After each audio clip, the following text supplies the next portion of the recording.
지난 4월 10일 민주당 광주시장 경선은 6.2 지방선거에 대한 민주당의 신호탄이라고 할 만큼 각계의 이목과 관심이 집중됐습니다. 경선 방식은 시민 배심원제와 당원 전수 여론조사와 동시에 반영되는 혼합형 시민 공천 배심원제 방식입니다.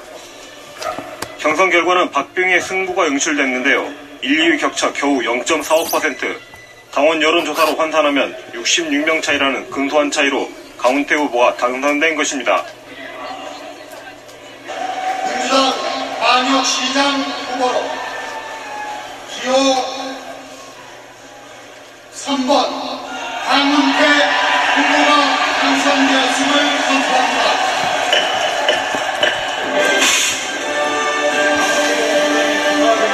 (4월 10일) 민주당의 태짜리 광주시장의 민주당 후보 경선은 그렇게 일단락되는 것으로 보였습니다. 경선 결과는 시민 배심원 298명과 14,000여 명의 광주시 민주당원의 결정이었는데요. 당원 여론조사의 경우 전화를 직접 걸어 확인하는 방식입니다. 하지만 바로 다음날 경선 잡음이 불거져 나옵니다. 당원 전수 여론조사에 ARS 여론조사가 부적절한 영향을 미쳤다는 의혹이었습니다.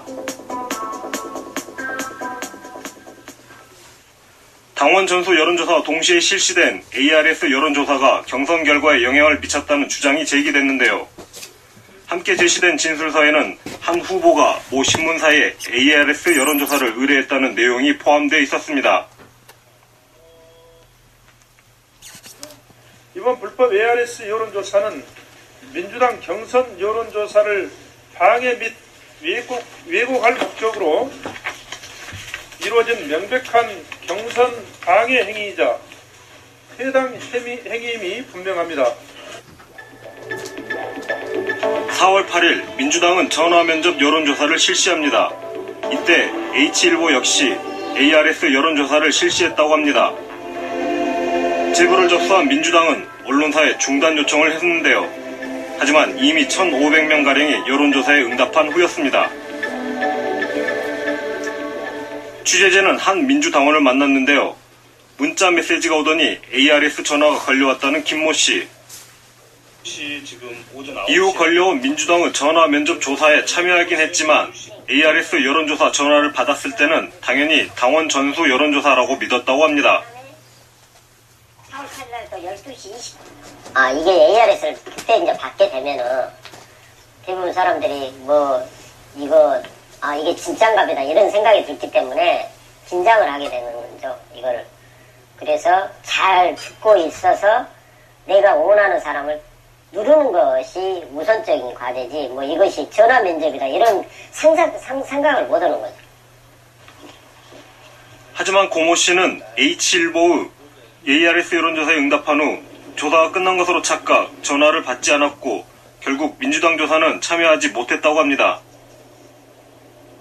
저도 민주당 당원으로서 제 의사 표현을 충분히 하려고 그렇게 했었는데 그런 부분들이 전혀 다른 방법으로 인해서 어떤 부분이 잘못된 부분이 있었기 때문에 제 의사 표현이 좀 못된 거에 대해서 굉장히 억울합니다. 실제로 ARS 여론조사가 민주당 조사에 영향을 줬을까? 제작진은 4월 8일 실시된 ARS 전화를 받았다는 일부 민주당원들에게 전화를 걸어 확인했습니다. 안녕하십니까. 광주 KBS 방송국입니다. 연락처는 민주당에서 알려주셔서 전화드린 거고요. 4월 10일 민주당 시장 경선 여론조사 관련해서 문의사항이 있어서 전화드렸습니다. 이번 당원 전수 여론조사 시 ARS 여론조사에 참여하셨습니까? 네, 참여했습니다. 민주당에서 실시한 전화면접 여론조사도 참여하셨습니까? 네, 8일날 ARS 여론조사를 받았고요. 이게 중앙당에서 실시한 여론조사를 하고 있었는데 그 이후에 ARS가 불법 여론조사했다는 뉴스를 접하고 9일날 중앙당 면접조사에 응하게 되었습니다. 조사 결과 양쪽에 응답한 경우가 가장 많았지만 24명, 20%가 넘는 당원들이 ARS에만 응답했다고 답해왔습니다. 이 여론조사를 실시한 곳은 H일보. 이 매체가 ARS 여론조사를 실시한 이유는 무엇일까? 제작진은 3월 말까지 데스크 역할을 했다는 엄모 씨를 만났습니다. 엄모 씨는 여론조사를 지시한 적은 없지만 관련된 이야기를 듣기는 했다고 합니다. 경선 대비해갖고 전부 다 여론조사를 다 같이 할 것이다. 광주 시내뿐만 아니라 전라도 도까지 다 하려고 한다. 그러고 이제 그런 얘기 와중에 측에서는 계속 지금 현재 접촉을 해오고 있다. 그러면서 경비도 아마 그쪽에서 다 줄 것 같다라고 얘기를 하더라고요. 그러니까 이제 그 얘기만 이제 저는 그냥 흘러간 소리를 그냥 듣고 말았어요. 뭐 중요하게 생각지도 않고. 사실 확인을 위해 H일보 김덕천 회장과의 만남을 시도했습니다. 제가 솔직히 지금 이게 굉장히 민감한 상황이라 제가 뭐 공식적으로는 제가 뵐 수가 없고 그냥 제가 사적으로 그냥 차 한잔 하시자면 제가 뵐랍니다. 민주당 좀 이야기 좀 해보고 좀 제가 뭐 인터뷰를 하든가 뭐든가 이런 거 해야 될 것 같은데요. 제가 한 30분 후에 전화 드릴게요. 죄송합니다. 하지만 30분 후에 연락하기로 했던 김덕천 회장과의 통화는 이것이 마지막이었습니다. 제작진은 김 회장을 만나기 위해 H일보를 찾았는데요. 지금 회장님은 출타 중이신가요? 계신가요? 지금 연락이 안 되니까 상임 공무원님이. 김덕천 회장님이요? 네, 그러니까 좀 실질적인 사주거든요. 지금 연락이 안 되고. 그렇다면 H일보 의뢰를 수행한 서울의 여론조사 기관은 어떤 지시를 받고 일을 한 것일까? 또 당원 명부를 어떻게 입수해 조사를 했을까? 사실 확인을 위해 사무실을 찾았는데요. 어저께도 검찰에서 나와서 여기서 압수수색하는 바람에 그 광주 한 코딱지만한데 사실 300만 원인가? 그 정도 의뢰를 받아서 일을 하는 거거든요. 이런 일들이. 근데 그 일 말고도 다른 지역에서도 비슷한 금액으로 계속 의뢰가 들어오는데 일을 하나도 못했어요. 어저께. 저희 거의 날밤 새다시피 했습니다. 지금.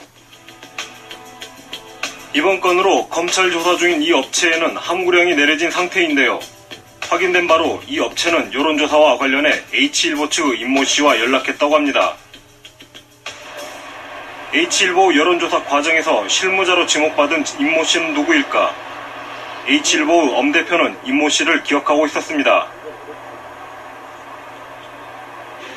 누가 찾아왔던가 물어보니까 측에서 오셨다고 그러더만요. 그래갖고 누구든 그러니까 이름이 염 뭐라고 내가 들었는데 이름까지는 제가 그냥 모르겠어요. 그러니까 하여간 어떻게 할 겁니다. 엄 대표의 주장은 사실일까? 제작진은 A 후보에게 수차례 진위 여부 확인을 위한 인터뷰를 요청했습니다. 전문적으로 얘기해서 조금 이런 민감한 사안에 대해서 조금 피해자께 좀 양해를 해주시면 어떻겠나 하시면 방송을 하지 말아달라는 말씀인가요? 아니 좀 방송을 하시더라도 예. 방향을 예. 소위 말하면 사실 이렇게 기다린 것이 정선 그 과정에 투명하지 못한 그것이기 때문에 기다린 것이거든요. 당연히 이렇게 제가 말씀드리고 싶은 것은 이렇게 민감한 시기인데 조금 기대님께서 조금 고려를 해주시면 어떻겠냐 그런 생각입니다. 결국 제작진은 A 후보 측에서 민주당 재심위원회에 제출한 문건을 통해 A 후보 입장을 파악할 수밖에 없었는데요. A 후보 측은 임모 씨와 A 후보는 관계가 없고 H일보 직원이라는 입장입니다. 그 증거로 임모 씨의 재직 증명원을 첨부했는데요. 재직 증명원에 따르면 중역실 사원 임모 씨는 3월 15일부터 근무한 것으로 되어 있습니다. 통상적으로 언론사는 임직원 전출이 발생할 경우 지면에 공지를 합니다. 즉 사령을 내는데요. H일보도 마찬가지라고 합니다. 여기다 이렇게 공고를 하시는 거예요? 네, 그렇습니다. 바로 다음날? 사주변 했을 때는 다음날 나가는 거예요. 오늘 사주변은 내일자 신문에 나오죠.